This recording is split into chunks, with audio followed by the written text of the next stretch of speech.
Kaibigan, kumusta kayong lahat? Nagbabalik ang iyong kaibigan. So, topic natin ngayon, may nagtanong kasi tungkol sa intermittent fasting na ginawa ko.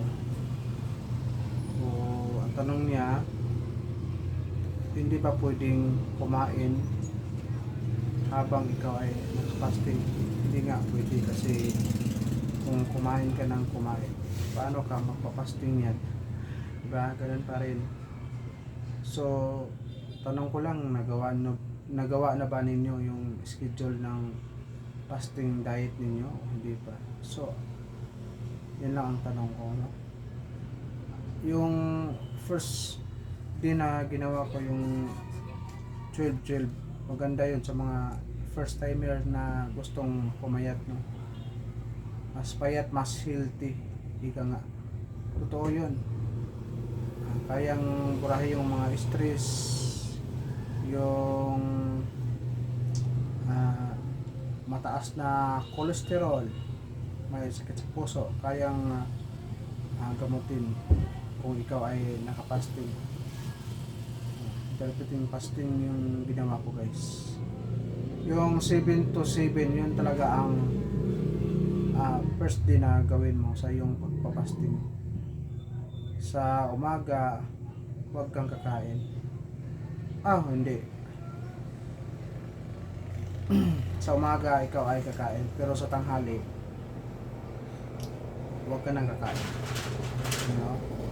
Sa gabi, ang pangalawa mong kain. Mag-start ka sa 7 to 7. So, 8 to 8 pwede yun. Sa mga iba-iba kasing schedule.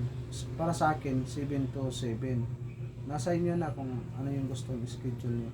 8 to 8 ba o 7 to 7? Yun nga, ang ating almusal ay 2 itlog. Pwede samahan nyo ng gulay na munggo. Marami tayong makukuha na vitamins sa gulay na munggo, vitamin E at B, vitamin D, 66 sa vitamins, guys, at anti-oxidant siya, guys. Meron siyang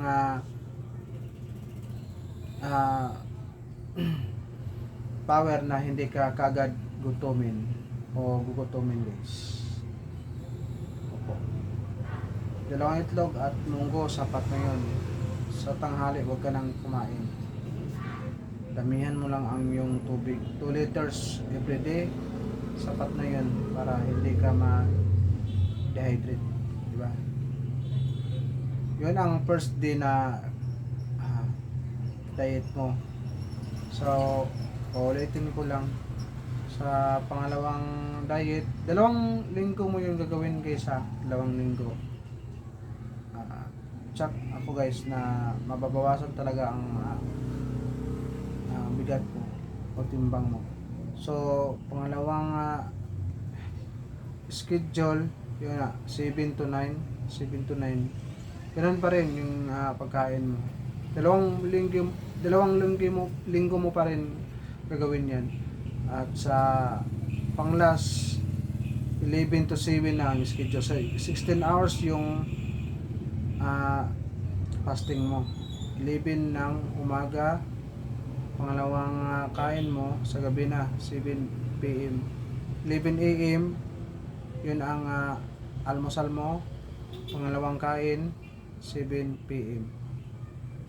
Ganun pa rin sa 11 AM, 2 itlog o kamote ba kaya, kung ayaw mong sa itlog, kamote, tas munggo sa gabi, tas maraming tubig.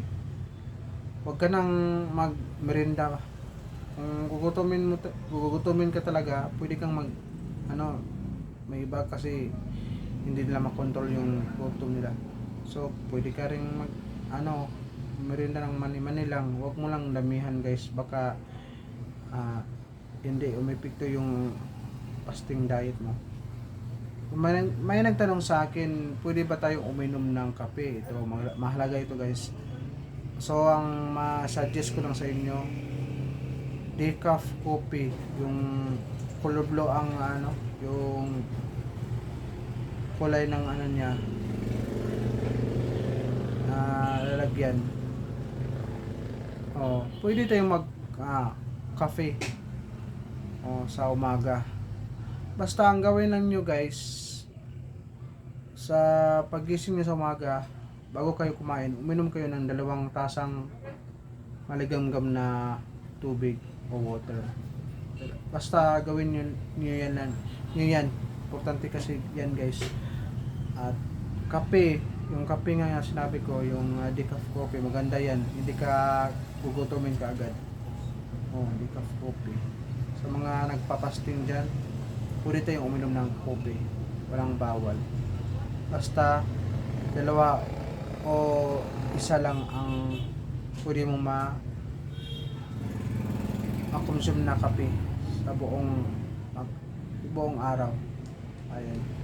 Yan lang kasi may nagtanong sa akin pwede ba tayong uminom ng kape? Pwede.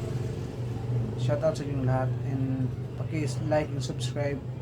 Yun lang ang gusto kong i-share sa inyo. Sa mga nahirapan mag-subscribe, i-like and share na lang para makarating pa ito sa mga hindi pa nakapalo sa akin. Sapat na sa akin yun guys. At ingat palagi. God bless.